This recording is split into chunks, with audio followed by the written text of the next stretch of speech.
थोडा लाईव्हचा प्रॉब्लेम दाखवतो माझ्या अकाउंटवरून जरा.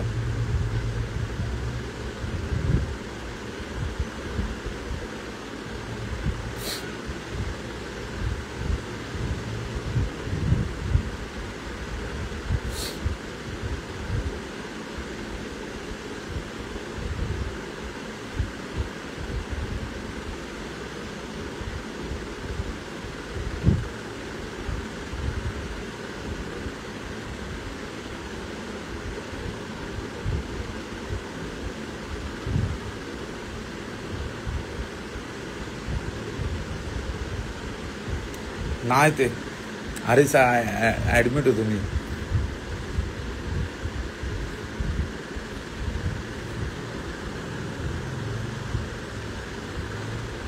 एकच सेकंड हा.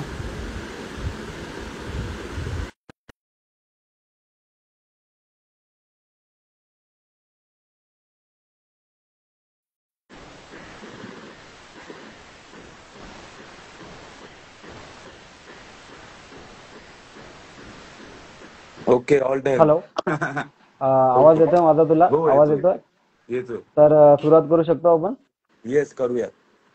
सर्वप्रथम ऋषी, मी तुला माझी ओळख करून देतो. मी निनाद कदम. अमय आणि मी, आम्ही दोघांनी मिळून, खरं तर अमयनी चालू केलं होतं हे पेज. आणि ह्या पेजवर जेव्हा कोरोना होता त्या काळामध्ये आम्ही खेळाडूंचे इंटरव्ह्यूज घ्यायचो. त्यानंतर मग खेळाडूंचे व्हिडिओ वगैरे पोस्ट करायला लागलो. आणि आता एक काहीतरी वेगळी कल्पना आली अमयच्या डोक्यामध्ये, की जे लोक कंटेंट टाकतात किंवा तुझ्यासारखे जे कबड्डीच्या व्हिडिओज वगैरे बनवतात, जे प्लेयर लोकांना एक फेम मिळवून देतात, तर त्यांना त्यांची ओळख एक निर्माण झाली पाहिजे. तर त्यांची ओळख कशी निर्माण होईल, तर ते आपण करूया. बरोबर. तर एक चांगला उपक्रम हाती घेतला आहे आणि त्याची सुरुवात आम्ही तुझ्यापासून करत आहोत. तर आपल्या कबड्डी क्षेत्रामध्ये बरेच कंटेंट क्रिएटर आहेत. एक एक करून सगळ्यांचीच आपण इंटरव्ह्यू घेणार आहोत आणि सुरुवात तुझ्यापासून होते याचा खूप आनंद आहे आणि अभिमान पण आहे. कारण तू फक्त महाराष्ट्रात नाही तर पूर्ण भारतात, पूर्ण जगात फेमस व्हावं ही आमची इच्छा आहे आणि ते तू होशील आणि ती ईश्वराचरणी प्रार्थना आहे. तर सुरुवात करण्याआधी मी तुला ह्या उपक्रमाबद्दल विचारेन की ह्या उपक्रमाबद्दल तू काय बोलू शकतोस, 2 शब्द. सर्वप्रथम तुमचा आणि तुमच्या टीमचा आभार. समाज कबड्डी या पेजचे मी खूप खूप आभार मानेल. आयुष्यामधला म्हणजे एक अविस्मरणीय क्षण असेल जर पहिल्यांदा मला कॉल आला दादाचा. मला म्हटलं की असं असं बोलतोय आणि याआधी पण आमचा फोन झालेला. वाढदिवसाच्या शुभेच्छा वगैरे असं यायच्या या पेजवरून मला नेहमी दरवर्षी यायच्या. आणि कुठेतरी समोरून असं म्हणाल की आम्हाला तुमचा लाईव्ह घ्यायचा आहे. तर कुठेतरी मी असा शॉक झालो की बाबा माझं लाईव्ह का, म्हणजे मी लाईव्हला काय बोलणार, म्हणजे माझं लाईव्ह का घेताय तुम्ही. तर त्यांनी असं सांगितलं की आम्ही आतापर्यंत प्रो कबड्डी, भारताचे खेळाडू, राष्ट्राचे खेळाडू असे सर्वांसोबत आम्ही लॉकडाऊन मध्ये एक उपक्रम सुरू केलेला. तर कुठेतरी आता आम्ही वेगळा पडद्यामागचे कलाकार त्यांनी एक उल्लेख केला. तर पडद्यामागच्या कलाकारमध्ये तुमचं नाव जरूर येईल असं तो बोलत होता. तर त्याचे पण प्रथम आभार मानेल आणि त्यांनी मला सांगितलं की आमची टीम आहे. जसं की दादा तुझे पण खूप खूप आभार दादा. काही नाही याच्यामध्ये आभार मानण्यासारखी खरंच काही गोष्ट नाही, कारण तू जे करतोयस ते खूप छान करतोयस आणि त्याला ही दाद मिळाली पाहिजे आणि ते प्रेक्षकांपर्यंत पोहोचलंच पाहिजे. आणि आम्ही काही असं वेगळं करत नाही, आमचं कर्तव्य आहे ते. त्या कबड्डी क्षेत्रामध्ये आम्ही जर उतरलोय तर त्या कबड्डी क्षेत्रामध्ये त्या क्षेत्राला किंवा त्या खेळाडूंना जर कोणी साता समुद्र पार नेऊन पोहोचवतंय तर त्यांना जे पोहोचवतात ते देखील साता समुद्र पार गेलं पाहिजे. तर आपण आता सुरुवात करूया इंटरव्ह्यूला. सुरुवात करत असताना सर्वप्रथम मी तुला पहिला प्रश्न हा विचारेल की ह्या सर्व गोष्टींची सुरुवात कशी आणि कुठून झाली. सर्वप्रथम छत्रपती शिवाजी महाराजांचा आशीर्वाद घेईल, त्यानंतर माझ्या आजीचा आशीर्वाद घेईल. सुरुवात माझी ही महाराजांच्या रायगड किल्ल्यावरती झाली. मोबाईल नव्हता व्हिडिओसाठी व्हिडिओ काढायसाठी मोबाईल नव्हता. नॉर्मल 6,000 रुपयाचा मोबाईल होता तेव्हा माझ्याकडे. तो पण स्वतः म्हणजे कामाला लागून तो मोबाईल घेतलेला.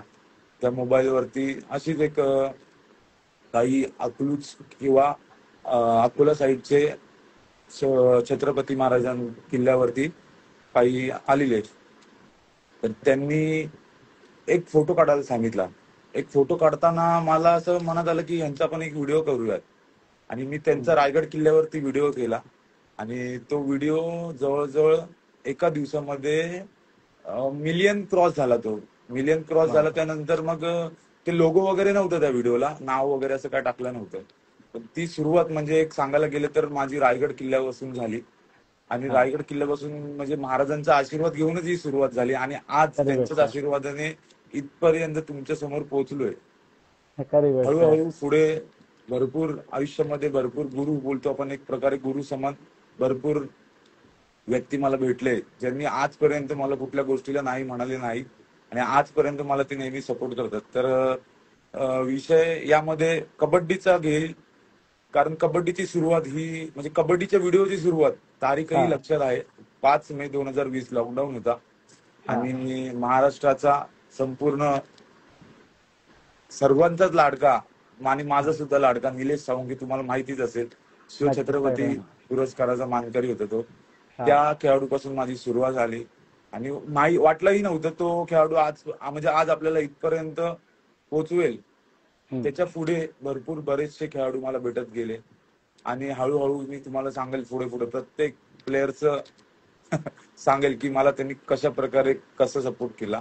आणि सर्व हा, प्लेअर हे माझेच आहेत, असं नाही की हा माझा मी याचं नाव घेतलं म्हणून. नाही आणि खरी सर्व गोष्ट. खेळाडूंवरती तितकंच प्रेम आहे जेवढं दादांवरती असेल. नक्कीच जसं तू सांगितलंस ऋषी की सुरुवात तुझी रायगड किल्ल्यापासून झाली, तर छत्रपती शिवाजी महाराजांबद्दल तर बोलायचं झालं तर अखंड महाराष्ट्र, अखंड भारत, नाही तर पूर्ण जगासाठी एक प्रेरणा स्रोत आहेत ते. बरोबर. आणि तिथून जर सुरुवात केलीस तर तुला मागे पुढे बघायची गरजच नाही, तू नक्कीच 100%. यशस्वी होतोयस आणि याच्या पुढेही यशस्वी होशील. आमच्या सर्वांच्या सदिच्छा तुझ्या मागे आहेत. कारण तू एक खूप चांगला उपक्रम किंवा एक खूप चांगलं काम करतोय. आणि असं बोलतात ना की जो चांगलं काम करतो त्याला नेहमीच आपण एक सपोर्ट द्यावा म्हणून, आणि आमचा सपोर्ट नेहमी तुझ्या मागे असेल. बरोबर. तर वळूया आता कबड्डीकडे.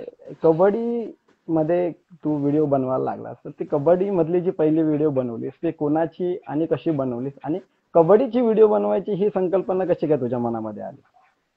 सांगितलंच तुम्हाला, आता 5 तारीख होती, लॉकडाऊन होतं. अच्छा. प्रो कबड्डी म्हणजे चालू होणार होती त्याच्या आधी लॉकडाऊन म्हणजे जसं कानावरती पडलेलं की प्रो कबड्डी आता चालू होणार आहे. आणि जे हम्म. आधी कबड्डी खेळाडू होते ते कसे प्रॅक्टिसला लागलेले प्रॅक्टिसला. हा, तर निलेश दादाचा वाढदिवस होता त्या दिवशी 5 तारखेला, ज्या दिवशी मी व्हिडिओ चालू केलं. तर मी असं दादाला शुभेच्छा द्यायला गेलो, तर सकाळी 7:30 वाजता, म्हणजे सकाळी लॉकडाऊनमुळे सकाळी लवकर निघालो बाहेर. तर तो दादा हम्म. प्रॅक्टिस करत होता. प्रॅक्टिस करता करता मी त्याला बोललो की तू रनिंग कर, मी एक नॉर्मल व्हिडिओ करतो तुझा वॉकिंग मध्ये. तर हा, त्याचा व्हिडिओ मी केला. त्याचा व्हिडिओ केला त्यानंतर मी त्याला सांगितलं की एक छोटंसं गिफ्ट आहे माझ्याकडं, तुला नक्की आवडेल. तो एडिटिंग म्हणजे तो व्हिडिओ तिथल्या तिथेच ग्राउंडवरती बाजूला बसून एडिट केला आणि त्याला व्हिडिओ दिला. तर त्याला इतका आवडला की त्याने तोच वाढदिवसाच्या दिवशी त्याच्या पेजवर टाकला. आता त्याचं पेज व्हेरीफाय, हा, त्याचं बरोबर. पेज व्हेरीफाय म्हटल्यावर तो एक आनंद असतो की त्याच्या वाढदिवसाच्या दिवशी त्यांनी वाढदिवसाचे फोटोज न टाकता त्यांनी माझा व्हिडिओ, फिटनेसचा व्हिडिओ हा त्याच्या इंस्टाग्राम आयडीला टाकला. मला तेव्हा कोलॅबोरेशन वगैरे असं काही नव्हतं. तेव्हा हा, फक्त बरोबर. मेन्शन वगैरे होतं म्हणजे आपण बरोबर आहे. व्हिडिओ कोणी बनवला तर बाबा @RD हो, हो, धनगर. त्या बरोबर. दिवशी सुरुवात केली आणि पहिला खेळाडू माझ्या आयुष्यातला तोच असेल, निलेश साळुंखे. त्या हा. व्यक्तीची मी व्हिडिओ बनवली आता. तर निलेश साळुंखे आवर्जून नाव येतंय सारखं सारखं, पण मी आपल्या प्रेक्षकांना देखील सांगू इच्छितो की निलेश दादा असा व्यक्ती आहे की नवीन खेळाडू असो, कोणीही कंटेंट क्रिएटर असतो किंवा आम्ही पण असतो, तर कधी आम्ही एखादी त्याचा व्हिडिओ टाकली, फोटो टाकली, तो नक्की समोरून दाद देतो की बरोबर. आणि नवीन खेळाडूंना देखील तो चांगल्यापैकी दाद देतो. तो स्वतः सांगत असतो की याचा व्हिडिओ टाक किंवा येस. याच्याबद्दल मेसेज टाक, याचं इथं सिलेक्शन झालं. तर फक्त आपण मोठं होऊन फायदा नसतो, तो आपल्या बरोबरची लोक आहेत त्यांना पण आपण मोठं केलं पाहिजे, आणि हे आपण निलेश दादाकडनं शिकलं पाहिजे. तर सुरुवात तर तुझी समजली, तू कशा प्रकारे सुरुवात केलीस. तर येऊया तुझ्या एडिटिंग वरती. एडिटिंग तर तुझी A1 असते, क्लास असते, आम्ही पाहतो. तर ते तू कसं शिकला? तू स्वतःहून शिकलास, कुठे क्लासेस केलेस की कसं काय? एडिटिंग तर मी स्वतः शिकलो. ऍक्च्युली रील्स हे माहितीच नव्हतं, म्हणजे की बाबा इतका स्कोप येईल. म्हणजे जसं की प्रत्येक गोष्टीत आज सर्वजण रील्स बनवतात, काही असू दे, बरोबर. कुठलीही गोष्ट असू दे. म्हणजे ऍक्च्युली आता मी स्वतः वेडिंग फोटोग्राफर आहे, पण मला हम्म. वेडिंग फोटोग्राफीपेक्षा जास्त रील्सची कामं असतात. का तर ते इन्स्टंट भेटतं, तिथल्या तिथे भेटतं. आणि माझं म्हणजे बरोबर. रील्सचं एडिटिंग असेल हे मी मी स्वतः शिकलो, म्हणजे मला कोणी शिकवलं नाही. की हे असं बरोबर. करायचं ते तसं करायचं. पण आज म्हणजे आजही माझ्याकडे कोणी जरी विचारतं मला की बाबा हे कसं केलं, ही एडिटिंग हा. कशी केली, मी सगळ्यांना सांगतो की बाबा हे असं नाही तसं. मला बरेच जण बोलतात की कशाला सांगतोय तुझं एडिटिंग, पण मी त्यांना सांगतो की जाऊ दे, दुसऱ्यांना आपण ज्ञान दिल्याने आपल्याला ज्ञान वाढतं. अगदी बरोबर. अगदी हे बघा, बरोबर. जे नशीब आहे ते आपल्याला 100% भेटणार. असं नाही की 100%. आपण ह्याला सांगितलं तर तो आपल्यापेक्षा पुढे जाणार, किंवा अजिबात नाही. जाऊ दे त्याचं म्हणजे त्याचे स्टार असणार, तो वरती जाणार. आज माझे स्टार होते, मला आज देवाने इथपर्यंत आणून पोहोचवलं. पण खरी गोष्ट एडिटिंग आहे. ही अशी गोष्ट आहे की जरी आपण बघितलं की समोरचं काय करतोय आणि तेच आपण उतरवलं तर ते होत नाही. त्याला बरोबर आहे. म्हणजे मन एकाग्र करावं लागतं प्रॉपर, अगदी म्हणजे बरोबर तिथे आहे. तो कलर आलाच पाहिजे. बरोबर आहे. म्हणजे एडिटिंग करताना सॉन्ग, म्हणजे आता एडिट करायचंय, कबड्डीचा व्हिडिओ एडिट करायचा आहे. येस. कबड्डीच्या व्हिडिओमध्ये जास्त काय नसतं, नॉर्मल जसं प्लेयर्स खेळेल त्या सिच्युएशन नुसार आपण ते गाणं युज करू बरोबर आहे. शकतो. बरोबर आहे. काही काही कबड्डी प्लेयर्स असे असतात की म्हणजे कबड्डी प्लेयर्स तसे नसतात, म्हणजे त्यांना तसे सॉंग्स आवडतात. आवडतात. म्हणजे बरोबर. ट्रेंडिंग वाले हटके सॉन्ग लागतात, ऍटिट्यूड सॉन्ग लागतात.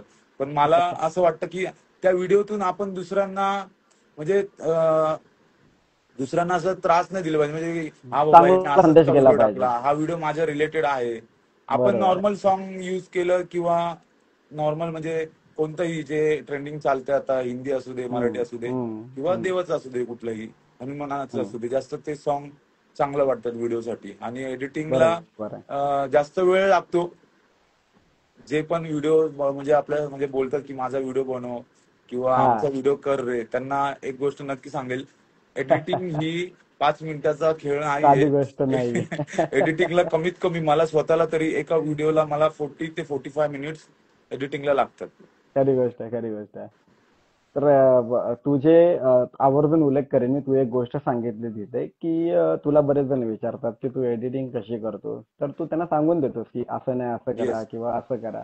तर ही गोष्ट फार इम्पॉर्टंट आहे. हा स्वभाव मला तर वाटतं प्रत्येकामध्ये असला पाहिजे की असं आपण म्हणतो की ज्ञान वाटल्याने वाढतं, असं म्हटलं जातं मराठीमध्ये. तर ते बरोबर. वाटत गेलं पाहिजे. आपल्याला अशी भीती नाही पाहिजे की मी जर ह्याला काही सांगितलं तर हा पाहिजे माझ्यापेक्षा मोठा होईल. असं काहीच नसतं. प्रत्येकाचं नशीब असतं, प्रत्येकाचे स्टार असतात जसं तू म्हटलास.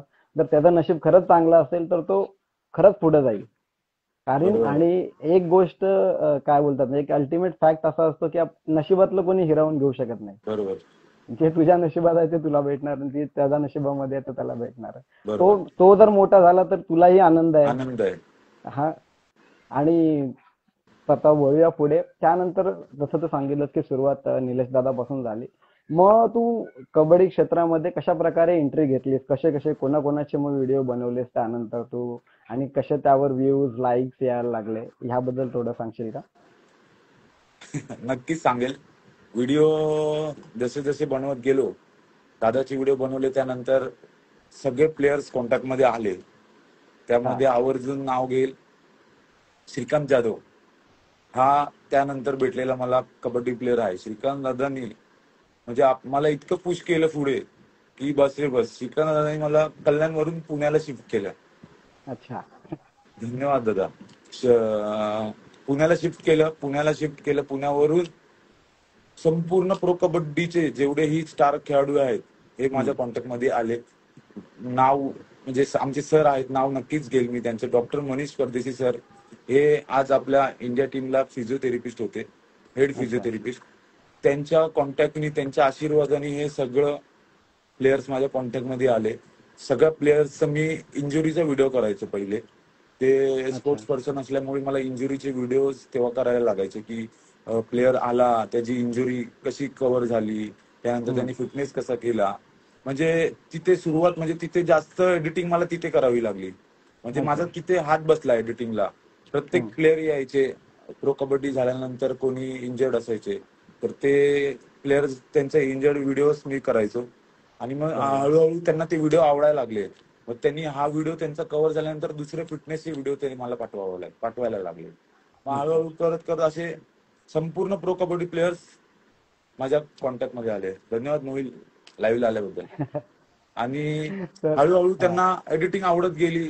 त्यांनी मला हम्म. पुढे प्रो कबड्डी असू दे, महाराष्ट्राची टीम असू दे, सर्वांचं नाव घेता नाही येणार, पण एक नाव नक्की घेईल. असलम आणि आकाश, महाराष्ट्राची A1 जोडी. या दोन व्यक्तींनी म्हणजे पुणेरी पलटण या संघामध्ये स्थान तर दिलंच, पण त्याच्यासोबतचे जेवढेही प्लेयर असू दे, इंडिया प्लेयर असू दे, आपल्या महाराष्ट्रातले प्लेयर असू दे, त्यांच्यापर्यंत आर.डी. धनावडे पोहोचवून, म्हणजे कोणी पोहोचवलं असेल सर्वांपर्यंत आर.डी. धनावडे तर हे दोन व्यक्ती असतील. असलम असेल आणि आकाश असेल. असलमचे पण व्हिडिओज मी केल्यात, आकाशच्या पण केल्यात. अजून बरेचसे प्रो कबड्डी प्लेयर आहेत. अनिकेत दादा असेल, मिडलाईन अकॅडमीची शान, त्यांचं पण केलंय. आणि सगळे सपोर्टिव्ह आहेत. म्हणजे असं कोण म्हणजे असं नाव ठेवणार नाही किंवा नाही म्हणजे आपलं वाईट बोलणार नाही माझ्याबद्दल कोणी. सगळ्यांचा म्हणजे आवडतं रील्स तर असं समजा. खरंच तू जसं सांगितलं, श्रीकांत दादाचा उल्लेख केलास, त्यानंतर असलम आणि आकाशचा देखील तू इथे उल्लेख केलास, तर आवर्जून सांगू इच्छितो आपल्या प्रेक्षकांना देखील, जरी कबड्डी क्षेत्रामध्ये त्यांना भरपूर फेम मिळाली असेल, ते खूप फेमस झाले असतील, तरी ते दोघं फार ग्राउंडेड आहेत एकदम. आपण बोलतो ना की जमिनीवर आहेत. कधीच बरोबर. त्यांच्या डोक्यामध्ये हवा गेलेली नाही की मी एवढा मोठा प्लेअर झालो. आणि हे फार गरजेचं आहे ऋषी, कारण तू पण आज बघतोय तुझे लवकरच 100K होतील. तर तू पण असं कुठं कधीच, आम्हाला तरी वाटतं, कधीच तू हवा घालून घेतली नाही तुझ्या डोक्यामध्ये की मी एवढा मोठा क्रिएटर आहे किंवा काय आहे, मी कशी इंटरव्ह्यू देऊ किंवा काय, हे कधीच तुझ्या डोक्यामध्ये आलं नाही. तू आजही एवढं सर्व प्रसिद्धी मिळवून देखील तू जमिनीवर आहेस. तर सर्वांना सांगू इच्छितो की ही गोष्ट फार मेन असते. जेव्हा तुम्हाला फेम मिळते, तुम्ही फेमस होता, तुम्हाला लोक ओळखायला लागतात, तेव्हा तुम्ही ग्राउंडेड राहणं हे फार इम्पॉर्टंट आहे. आणि ते तुझ्याकडून असेल किंवा कबड्डीतले बरेच खेळाडू आहेत, सगळ्यांचे नाव घेणार नाही, जसं तू असलम आणि आकाशचं नाव घेतलं, तर आता ते खूप जास्त फेमस आहेत आणि ते तरी पण ग्राउंडेड आहेत, हे फार महत्वाचं आहे. आणि अनिकेत दादा पण जॉईन झालाय लाईव्हला, त्यांनी कमेंट देखील केली की तुझ्यासाठी आर.डी. बेस्ट विशेस. ह्या सगळ्यांचे आशीर्वाद तू जो घेऊन चालतोयस ना, ह्या आशीर्वादाचं एक फळच म्हणावं लागेल, जे तुला भेटतंय आणि जी प्रसिद्धी तुला भेटते ती. त्यानंतर तू पुणेरी पलटणचा देखील उल्लेख केलास, तर पुणेरी पलटण मध्ये तू एंटर झालास, तर ते कशा प्रकारे तो प्रवास होता? पुणेरी पलटणचं तर सांगायला गेले तर विजयी परेड होतं पुण्यात. हा. तेव्हा दादा म्हणजे असलम, आकाश या दोघांनी मला सांगितलं की अशी अशी आपली विजय परेड आहे पुण्यात. तर मग मी म्हंटल मी येऊ का, मला घेतील का? तर त्याचा व्हिडिओ मी केला आणि तो एक म्हणजे 15-20 मिनिटांमध्ये त्यांना मी दाखवला की दादा असा असा एक व्हिडिओ आहे, मी बनवलाय, तुम्हाला आवडेल तर बघा. तर मी त्यांना दाखवलं तर ते बोलले हा व्हिडिओ आम्हाला शेअर कर. आम्हाला शेअर कर म्हटल्यावर मी खुश. ते म्हणाले की हा पेजला आपला व्हिडिओ जाणार, इंस्टाग्राम पेजला. त्यांची पण टीम होती, त्यांची पण खूप छान टीम आहे मीडियाची. पण माझा व्हिडिओ त्यांनी सिलेक्ट केला आणि तो त्यांनी कोलॅब केला. तो व्हिडिओ पुणेरी पलटणनी प्रो कबड्डी पेजला कोलॅब केला आणि मला कोलॅब केला. तर तो खूप छान मुवमेंट होता माझ्यासाठी. आणि ती विजय परेड झाल्यानंतर एक संध्याकाळी एक इव्हेंट होता प्लेयर्सचा. त्या प्लेयर्स मध्ये पण मला इन्व्हाइट केलं की तू पण ये. आणि असलम, आकाश दोघं जण असल्यामुळे मला म्हणजे सगळेच बोलले प्लेयर की चालेल तू पण ये बिंदास. तर तो मुवमेंट एक छान होता. तिथे ट्रॉफी होती पुणेरी पलटणची. त्या ट्रॉफी सोबत फोटोज म्हणजे एक स्वप्न होतं लहानपणी. मी पण एक छोटा कबड्डी खेळाडूच होतो, शाळेमध्ये पण खेळलोय, 11वी-12वी पर्यंतच खेळलोय. आणि एक 6 वर्षच खेळलो मी. 6 वर्ष टीमचा कॅप्टन पण होतो. पण एक कुठेतरी घरची परिस्थिती सगळं काही बघावं लागलं, त्यामुळे पुढे स्वप्नच राहिलं कबड्डी खेळायचं. पण कबड्डी न खेळता कबड्डीच्याच खेळामध्ये इतका प्रसिद्ध होईल असं वाटलं नव्हतं. आणि तो फोटो जो मी ट्रॉफी घेऊन फोटो काढला, तो आज माझ्या घरामध्ये मी एक मला स्केच दिलंय. त्या स्केच म्हणजे एका दीदीनी स्केच दिले, एका मुलीनी स्केच दिले. त्या स्केचचा मी फ्रेम केलाय आणि तो फोटो माझ्याकडे अजून आहे. म्हणजे पुणेरी पलटणची ट्रॉफी, पुणेरी पलटणचा अप्पर होतं त्या फोटोमध्ये. आणि तो मुवमेंट म्हणजे अविस्मरणीय मुवमेंट होता तो. खरी असं गोष्ट आहे. काम केलं. तर ऋषी, जसं तू उल्लेख केलास, मला तर वाटतं आकाश आणि असलमचे विशेष आभार मानायला पाहिजेत. बरोबर, कारण 100%. एक आपण बोलतो ना की आपल्याला जे लोक वर घेऊन जातात किंवा आपल्याला वर जाण्यासाठी जे लोक मदत करतात, आयुष्यामध्ये त्यांना कधीच विसरायचं नसतं नाही. असं बोललं जातं. आणि तर एक त्यांना जर आपण विसरलो तर एक असं एक पाप झाल्यासारखी गोष्ट आहे ती. तर तू नेहमीच त्यांचा उल्लेख करत असतोस आणि त्यांचे त्यांचे पण दोघांचे मानावे तेवढे आभार कमीच आहेत. कमीच आणि आहे. तू स्पेशली त्या व्हिडिओ बद्दल बोलास, त्या व्हिडिओ आम्ही पाहिल्या, त्या व्हिडिओ खूप व्ह्यूज आहेत त्या व्हिडिओज वरती, आणि त्यात तुझी क्वालिटी दिसून येते एडिटिंगची. ते फक्त त्यांनी असंच कोलॅब नाही केलं, त्यांना दिसलं की तुझ्या एडिटिंग मध्ये काय क्वालिटी आहे, तुझ्या व्हिडिओ मध्ये काय क्वालिटी आहे. कारण प्रो कबड्डी ह्या पेजने कोलॅब करणं त्या व्हिडिओला ही छोटी मोठी गोष्ट नाहीये. कारण बरोबर. तुझ्यासाठी तुझ्यामध्ये ही खूप मोठी अचिव्हमेंट आहे, आणि हो. त्यासाठी तुला हॅट्स ऑफ आहेत. तू अशीच एडिटिंग करत राहा, असाच पुढे जात जा. आणि हे सर्व आता तू कबड्डी बद्दल तर सांगितलंस. त्यानंतर आम्हाला एक अशी गोष्ट कळाली आहे आमचे सूत्रांकडनं, की तू ह्यामधून जे काही तुला इन्कम येतं त्यामधून तू समाजसेवा देखील करतोस. तर त्याबद्दल काही थोडंसं सांग. तो विचार कसा काय मनामध्ये आला, आणि ते तू कुठून आणि कसं सुरुवात केलीस त्याबद्दल. समाजसेवा म्हणजे सांगायला गेलं तर म्हणजे पहिल्यापासून समाजसेवेची आवड आहे. रील्स ज्या बनवतो त्यातून मानधन भेटतं. कुठेही टुर्नामेंट असेल किंवा आजपर्यंत कबड्डीच्या भरपूर टुर्नामेंट केल्या. खूप चांगले चांगले पॅकेजेस होते. त्यानंतर तुम्हाला सर्वांना माहिती आहे की इतके दिवस आपण काम करतो तर छोटंसं का होईना काहीतरी मानधन भेटतं त्या क्षेत्रातून, बरोबर आहे. त्या बरोबर. कामातून, त्या कलेतून. तर कुठेतरी एक बोलतो की दादाचा आशीर्वाद, दादाची साथ असते आणि संगत असते. ज्या संगतीसोबत आपण राहतो, ज्या ग्रुपमध्ये राहतो, तो ग्रुप म्हणजे आज मी ज्या ग्रुपमध्ये राहतो, हा. म्हणजे स्पेशल थँक्स बोलेल आनंद दादा. तुम्हाला माहितीच असेल, हो, आनंद माहिती. जगडे हे प्रो कबड्डी म्हणजे कबड्डी मधलेच फिटनेस ट्रेनर आहेत. हो. खूप चांगले चांगले त्यांनी राष्ट्रीय खेळाडू घडवलेत. आंतरराष्ट्रीय खेळाडू आज घडतील त्यांच्या हातून असा माझा, आणि आज मी नेहमी आजीला आशीर्वाद म्हणजे एक मागतो की असा एक तरी खेळाडू त्याच्या हातून घडू दे. आणि त्या खरी गोष्ट. दादाचं एकच शिकवण असते की गोरगरिबांना दान करायची.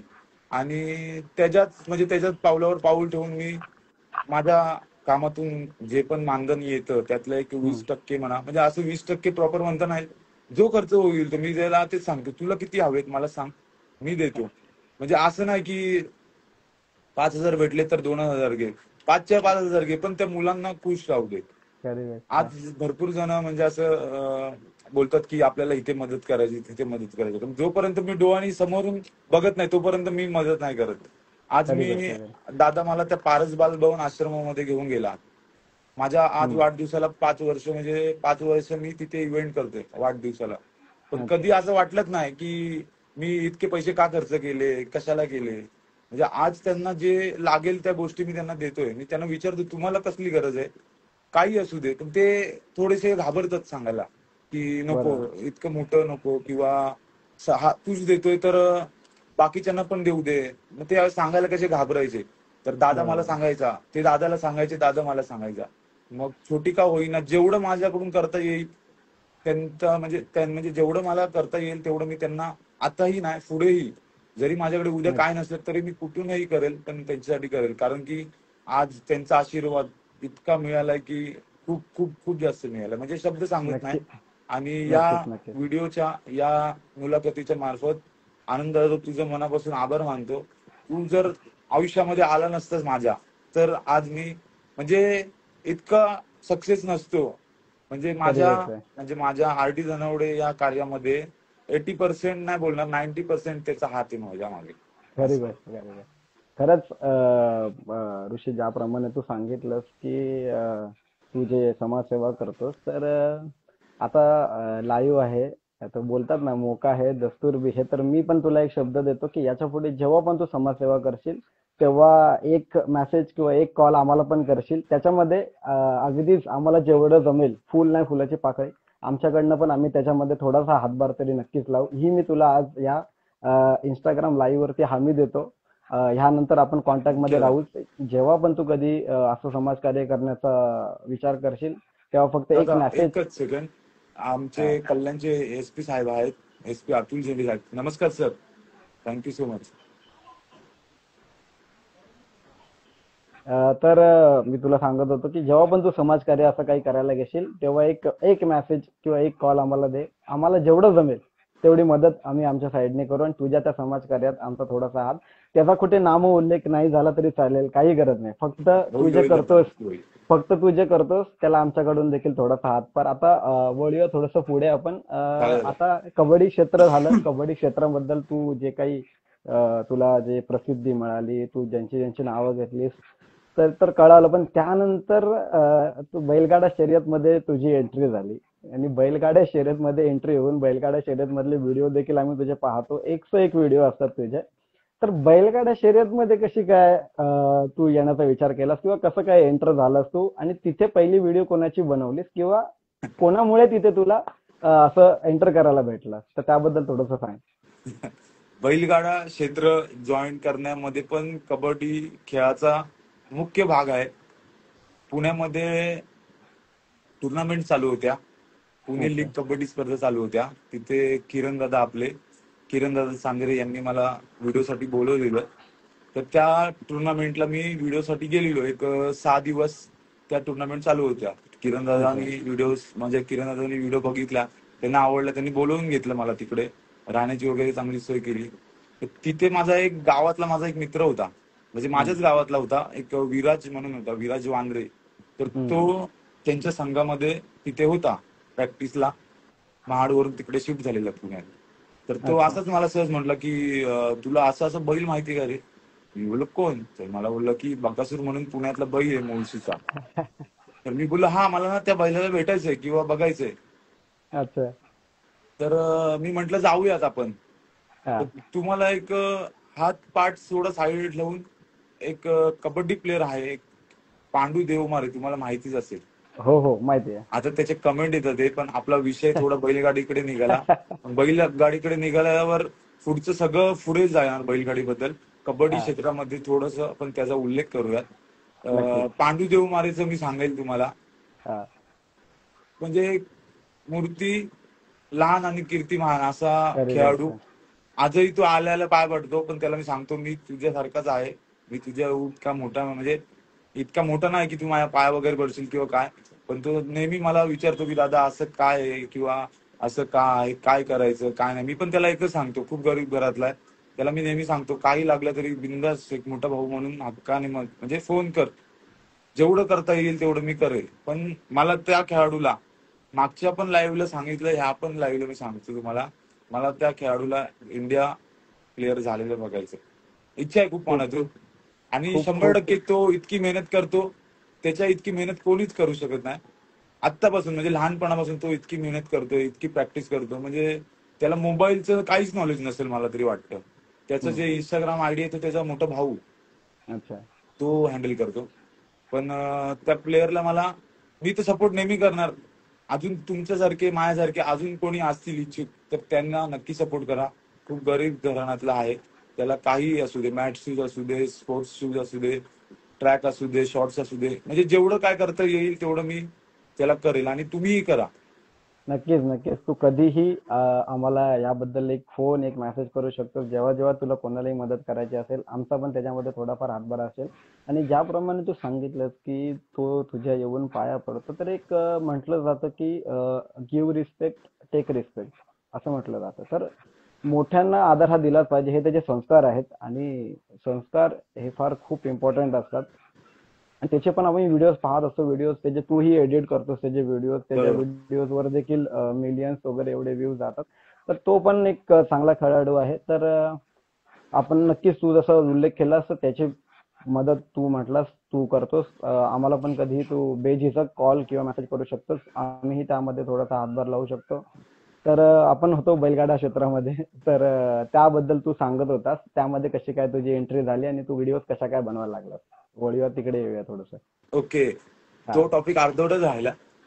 माझा मित्र जसं तुम्हाला सांगितलं, विराज वांद्रे त्या संघामध्ये प्रॅक्टिस करायचा, तर तो मला तिथे घेऊन गेला. हम्म. असं असं बकासूर बैल आहे त्या, म्हणजे पुण्यातच एक सुसगाव म्हणून बाजूलाच गाव आहे, बालेवाडीच्या बाजूला. तर हम्म. तिथे तो मला घेऊन गेला. घेऊन गेल्यानंतर तिथे त्याचा मालक होता मोहिल शेठ धुमाळ. आता तो एकदम हम्म. खास आहे, माझा मित्र आहे, भाऊच आहे. एका ताटात आम्ही जेवतो. तर हा. वाटलं नव्हतं की म्हणजे हाही दिवस येईल. तिथे गेल्यानंतर नॉर्मल फोटो वगैरे काढला. म्हणजे बैलाचे फोटो वगैरे काढले. त्यानंतर मी त्या पिरियड मध्ये समथिंग तो बैल बॅड पॅच मध्ये होता, म्हणजे कुठेतरी नंबर वगैरे म्हणजे असं तो बैल असा आहे की प्रत्येक मैदानात एक एक नंबर करायचा. पण खरी त्या गोष्ट आहे. पिरियडला ज्या पिरियड मध्ये मी गेलो त्या पिरियड मध्ये तो थोडा बैल बॅड पॅचला होता. अच्छा. आणि आपण एक बोलतो महादेवाचा अवतार, महादेवाचा नंदी, त्या प्रकारे त्याच नंदीचा आशीर्वाद आजपर्यंत आणि यापुढेही मला म्हणजे भेटतो आणि भेटेल कायम. तर तिथे मी एक त्याचा एक सायलेंट व्हिडिओ केला मोहिलचा आणि मालकाचा आणि बैलाचा, म्हणजे मालकाचा आणि बैलाचं त्यामध्ये असं एक प्रेम व्यक्त केलंय. तर अच्छा. तो व्हिडिओ मोहिलला इतका आवडला की खूप खूप म्हणजे खूप जास्त आवडला. व्हिडिओ आवडल्यानंतर म्हणजे पूर्ण सोशल मीडियाला तोच व्हिडिओ दिसत होता मला. मी बोललो अरे अच्छा. एक व्हिडिओ टाकला तर कबड्डीचं कबड्डीचा जेवढा व्हिडिओ व्हायरल नाही झाला तेवढा तो झाला. कारण त्या अच्छा. नंदीचं म्हणजे महाराष्ट्र नाही तर पूर्ण 14 देशांमध्ये त्या नंदीचं म्हणजे एक आपण बोलतो की खूप फेमस आहे तो. नाव आहे. आणि त्या व्हिडिओला इतके प्रचंड लाईक व्ह्यूज गेले, कमेंट्स आले. तर कुठेतरी आवड निर्माण झाली की त्या नंदीचे आपण व्हिडिओ करूयात.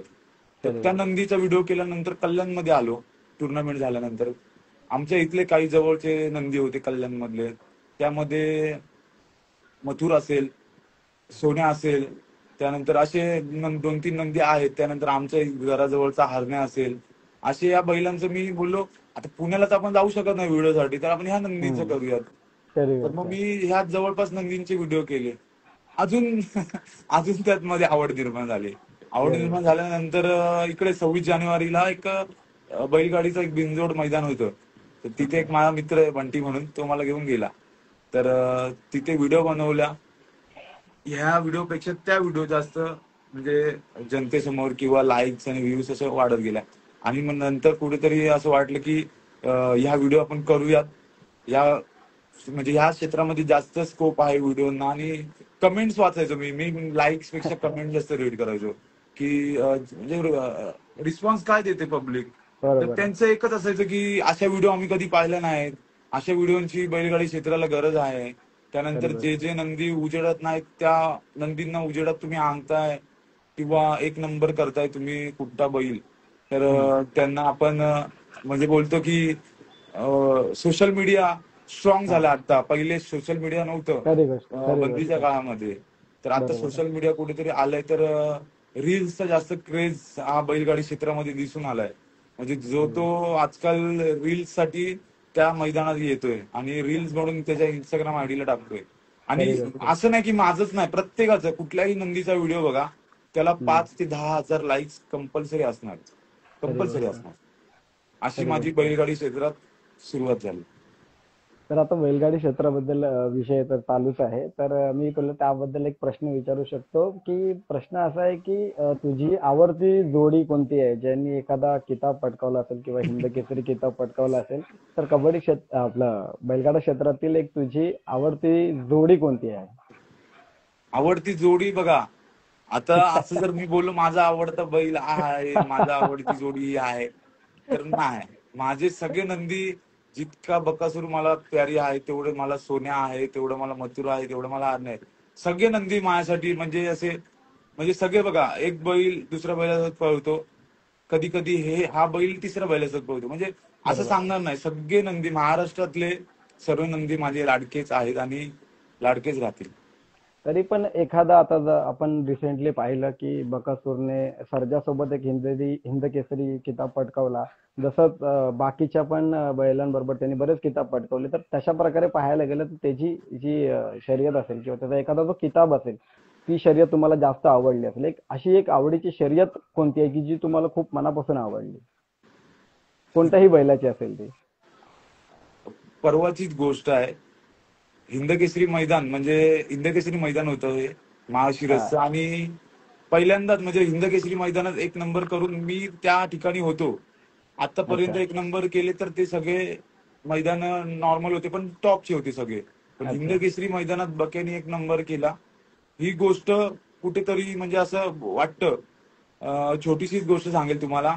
एक हा. दिवस आधी म्हणजे उद्या मैदान आहे तर आज रात्री 11 वाजता मी सलाईन लावलेली.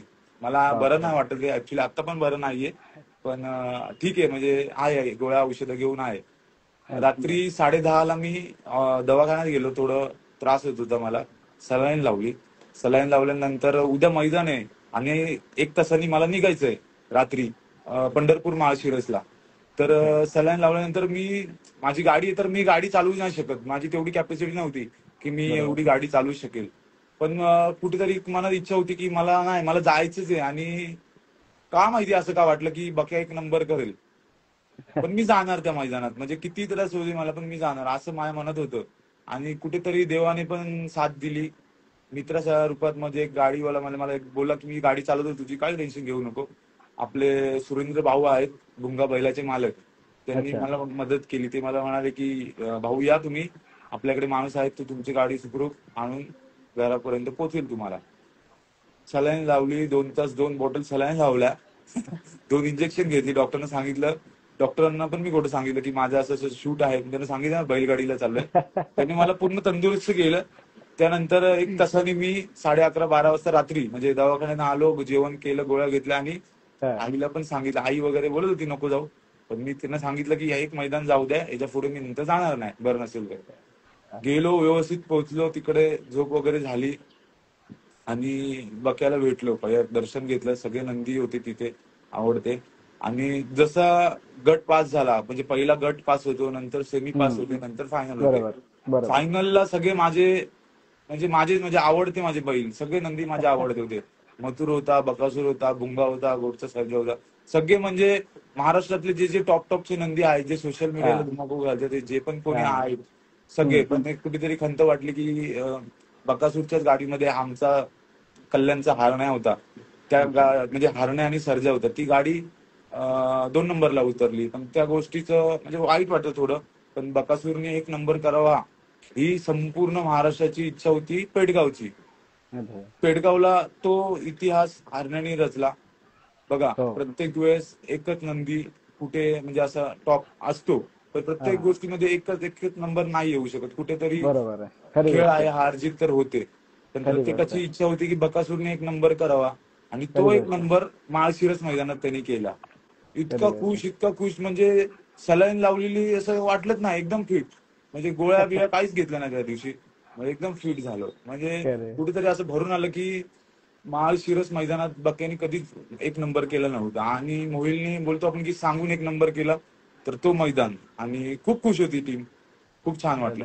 जसं तू सांगितलं ऋषी की तू आजारी होतास आणि आजही आताही थोडा आजारी आहेस, तर तुझ्या डेडिकेशनला हॅट्स ऑफ. कारण प्रसिद्धी असेल, फेम असेल, सहजासहजी मिळत नाही. त्यासाठी परिश्रम पण घ्यावे लागतात.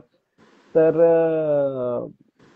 एक हिंदीमध्ये 2 शब्द आहेत तुझ्यासाठी डेडिकेट करू इच्छितो मी. तर नक्कीच ऐकशील तू ते. नक्की. असं म्हटलं जातं की अपनी मेहनत से अपनी प्रतिभा बना लेंगे, अपनी मेहनत से अपनी प्रतिभा बनाएंगे, चाहे कोई हमें मंच दे या ना दे, हम अपना मंच खुद बनाएंगे. तर अशा प्रकारे तू जे आहेस ते स्वतःच एक स्टेज निर्माण केलंयस आणि तुला बऱ्याच लोकांची साथ देखील लाभली असेल त्याबद्दल. ते तू विसरलेला नाहीयेस कुठं. तू एकदम नाही ग्राउंडेड नाही राहून नाही त्यांचा उल्लेख इथे केलास. तर त्यासाठी खरंच हॅट्स ऑफ. तुझं जे डेडिकेशन आहे ते आता तू जसं सांगितलंस आजारी असताना, आणि खरंच तुझे आभार मानावे लागतील की तुझी तब्येत ठीक नसताना देखील तू आम्हाला इंटरव्ह्यू दिला. ती फार मोठी गोष्ट आहे. थोडं वळूया इंटरव्ह्यूकडे, परत कबड्डी क्षेत्राकडे येऊया आपण. तर कबड्डी क्षेत्रामध्ये आता पाहायला गेलं तर महाराष्ट्रामध्ये एक आम्ही जेव्हा प्लेयर्स लोकांची इंटरव्ह्यू घ्यायचो ना, तेव्हा आम्ही हा प्रश्न विचारायचो की एक तुमची ड्रीम 7 काय असेल. 7 खेळाडू महाराष्ट्रामधले तुम्ही जर निवडायचे झाले तुम्हाला, तर एक तुमची ड्रीम 7 जी असते कबड्डीतली महाराष्ट्रातली, तर ते 7 खेळाडू एक एक प्लेस वाईज तू कसं सांगशील मला, कोण आहेत ते तुझ्या प्लेस वाईज सांगायचे. जसं राईट कॉर्नर असतो, लेफ्ट कॉर्नर असतो, राईट टर्न, लेफ्ट टर्न आणि 3 रेडर असतात. तर ते तू तुझी ड्रीम 7 तू कशी काय सांगशील, ते तुझे कोण तो खेळाडू कबड्डी आहेत. मधले सांगायचे की महाराष्ट्राचे सांगायचे? मला तर वाटलं महाराष्ट्रामधले सांगितलेस तर मला खूप आवडेल, कारण सगळ्यांनाच आवडेल.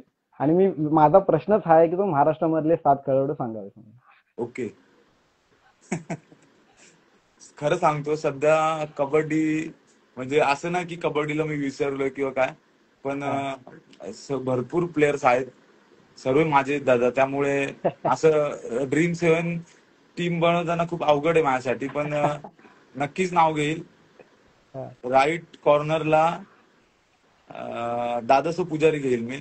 आवडता प्लेअर हो आहे माझा तो. हो आणि खूप म्हणजे रॉयल पर्सन, म्हणजे 1% पण ऍटिट्यूड नाही किंवा काय काय काय काहीच नाही. मला म्हणजे खूप आवडतो तो प्लेअर. आणि त्या त्या खेळाडूला पण मला मोठं झालेलं बघायचं. आणि 100% डिसिप्लिन प्लेअर, एक चांगला खेळाडू, म्हणजे संपूर्ण टीम काय मॅनेजमेंट टीम पण त्याला सल्यूट करत असेल.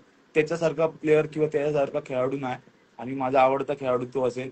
त्याच्या हाताखाली आपल्या दादाला घेऊन, निलेश दादा रेडरला, तो बोनस मास्टर, म्हणजे हो माझी माझी ड्रीम म्हणजे सांगतोय. हो हो हो त्याला घेतल्यानंतर राईट कॉर्नरला, राईट काय टर्नला, राईट टर्नला, राईट राईट टर्नला टर्न. पण ह्याला घेऊ. थांबा थांबा थांबा एक सेकंड. कंट्रोल. कोणाला ठेवायचं तुम्ही सांगा. आता आता सध्या महाराष्ट्रामध्ये पाहायला गेलं तर महाराष्ट्राच्या टीम मध्ये मयूर कदमचं नाव येस, आवर्जून पुढे येतं. मयूर दादा, रायगडचं टायगर. परफेक्ट.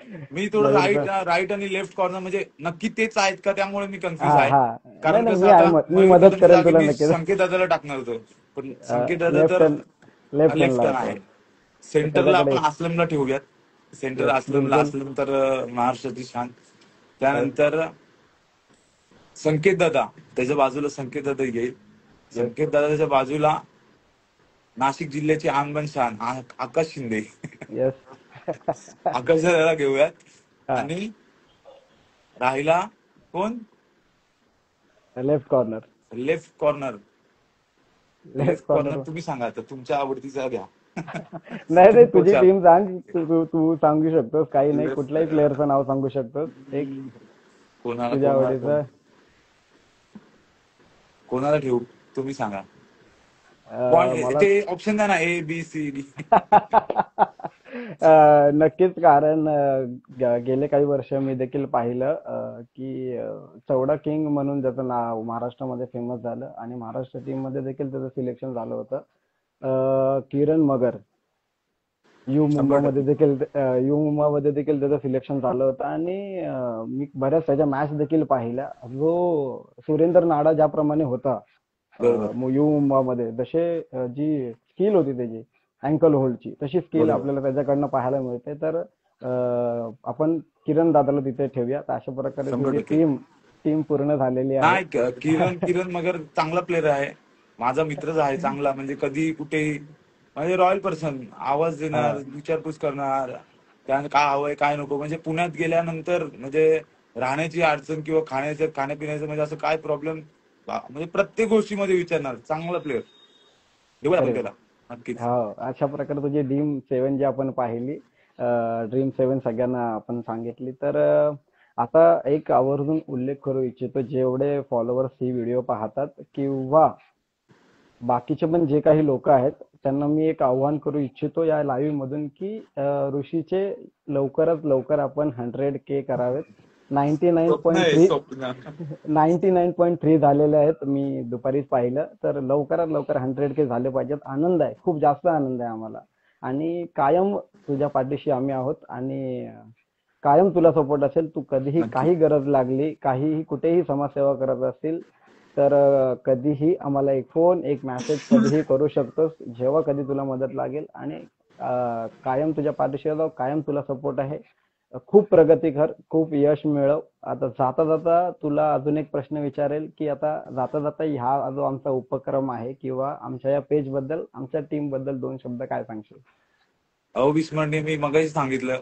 जसं की पहिली इंटरव्ह्यू जी युट्यूबला आलेली माझी, हम्म, त्या इंटरव्ह्यू मध्ये मला असं ओढून घेतलं त्यांनी बाहेर. मी तर व्हिडिओ काढत होतो आतमध्ये. त्यांनी अच्छा. मला सांगितलं की दादा फक्त 5 मिनिटं काढा, मला तुमचा एक बाईट हवाय. मी बोल माझं बाईट, जसं की मगाशी सांगितलं, हा, बाहेर गेले, तो विसरू शकत नाही तो क्षण. तसं की आजचा हा, म्हणजे फोन आला मला, ते म्हणाले आम्हाला युट्यूब इंस्टाग्राम लाईव्ह घ्यायचंय.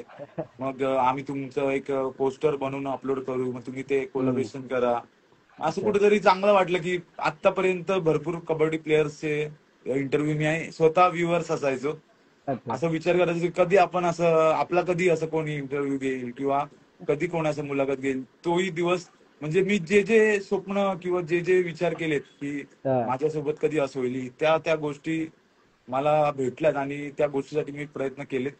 आणि तुमच्या पेजला खूप खूप शुभेच्छा. आज माझं घेतलंय, तसंच अजून तुम्ही शोधा. म्हणजे तर तुम्हाला भरपूर नक्कीच हिरे सापडतील, जे जे नक्कीच महाराष्ट्र कबड्डीला आणि प्रो कबड्डीला ज्यांनी ज्यांनी वरती आणलंय, असे भरपूर फिटनेस ट्रेनर आहेत. त्यानंतर कोचेस आहेत. म्हणजे तुम्ही क्रिएटर्स मधूनच तुम्ही कोचेस मध्ये या, कोचेस मधूनच तुम्ही जे कबड्डीसाठी झटतात ते, जसं की तुम्ही आता म्हणाल की आम्ही अशी अशी सुरुवात केली, त्यामध्ये पहिले तुम्ही आहात. खूप आनंदाची बात म्हणजे गोष्ट आहे, या गोष्टीला खरं. नाही विसरू शकत.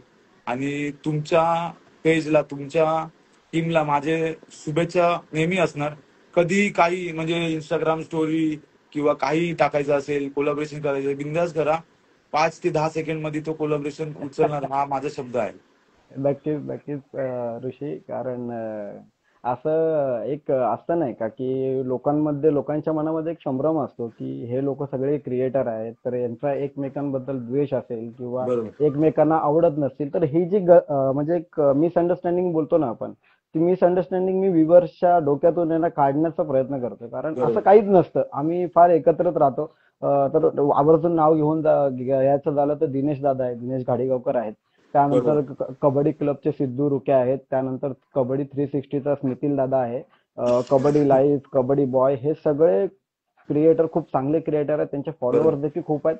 पण जेव्हा कुठे कबड्डी मॅचेस असतात तर आम्ही एकत्र भेटतो, एकमेकांचा कंटेंट सगळे शेअर करतात. बरोबर. ना कोण कोणाला कॉपीराईट मारत, ना कधी नाही कोण नाही कोणाला नाही. टोकत, उलट स्वतःहून सांगतात की तू माझे व्हिडिओ घेऊ शकतोस, माझे व्हिडिओ वापरू शकतोस. बरोबर आहे. तर ह्या जो मिसअंडरस्टँडिंग आहे लोकांच्या मनामध्ये, तो फक्त दूर करायचा की आम्ही जे कंटेंट क्रिएटर आहेत किंवा कबड्डीला जे काही प्रमोट करतात त्यांच्या आपसमध्ये असं काहीच नाही. आम्ही फार चांगले मित्र असतो. आम्ही एकमेकांचा कंटेंट शेअर करतो आणि बरोबर. आज आम्हीच असा विचार केला की आपणच आपल्या लोकांना पुढे घेऊन जाऊया. कारण तुम्ही तर खूप लोकांना फेमस केलं, तुम्हाला कोण फेमस करणार? तर एक त्याचा एक वसा बोलतो नाही का आम्ही, तो वसा आम्ही उचललाय आणि जेवढे नाही, कंटेंट खूप क्रिएटर छान आहेत द्या. त्यांना नक्कीच ह्या पेजवर पुढे देखील इंटरव्ह्यूज होतील. आणि सुरुवात तुझ्यापासून झाली, याचा खूप अभिमान वाटतो. आणि तू जे काही तुझी स्टोरी सांगितलीस त्याबद्दल पण तुझं डेडिकेशन आहे कामाच्या बद्दल, आणि जे तू मेहनत केलीस, आणि विशेषतः ज्यांनी ज्यांनी तुला सपोर्ट केला त्यांचा तू आवर्जून उल्लेख केलास. कारण हे करणं फार इम्पॉर्टंट आहे. ज्यांच्यामुळं आपण वर आलो, ज्यांनी आपल्याला सपोर्ट केला त्यांचा उल्लेख झालाच पाहिजे आणि त्यांना विसरलं नाही पाहिजे. आणि त्याच्यात एवढा सगळ्या इंटरव्ह्यूचा सार आपण घ्यायचा झाला तर एकच सार असा येतो की माणसाने कितीही मोठं झालं, कितीही प्रसिद्धी मिळाली, कितीही फेम मिळाली, तरी माणसाने ग्राउंडेड राहिलं पाहिजे. हे आणि हे बरोबर. 100% बरोबर. तुझ्याकडनं शिकलं पाहिजे. खरंच एक उत्तम उदाहरण आहेस तू. एक गुड पर्सनॅलिटी किंवा गुड ह्युमनचं एक चांगलं उदाहरण आहे. आणि धन्यवाद ऋषी, खूप मनापासून आभार तुझे. तुझी तब्येत ठीक नसताना देखील तू आम्हाला इंटरव्ह्यू दिली. काही प्रॉब्लेम नाही दादा. आणि मी हे क्रेडिट मी घेणार नाही, मी पूर्णतः हे क्रेडिट अमयला देईन. कारण काल सहज मी त्याला मेसेज केला, अमय पेजवर काहीतरी नवीन करूया म्हणून. त्याचा समोरून रिप्लाय आला की दादा मी ट्राय करतोय काहीतरी नवीन करण्याचं, आणि त्यांनी मला हे सांगितलं. आणि हे एक दीड दिवसातच हे सगळं प्लॅन झालं. अचानक हो हो. रात्री तू बॅनर बरोबर आहे. बनवलास आणि मग हे काम झालं. आणि खरंच पुन्हा एकदा ऋषी खूप खूप धन्यवाद तू इंटरव्ह्यू दिल्याबद्दल.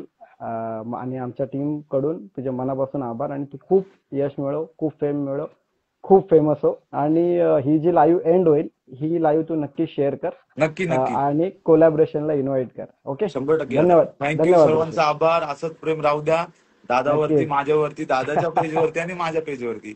धन्यवाद दादा. थँक्यू. नक्कीच. धन्यवाद. धन्यवाद.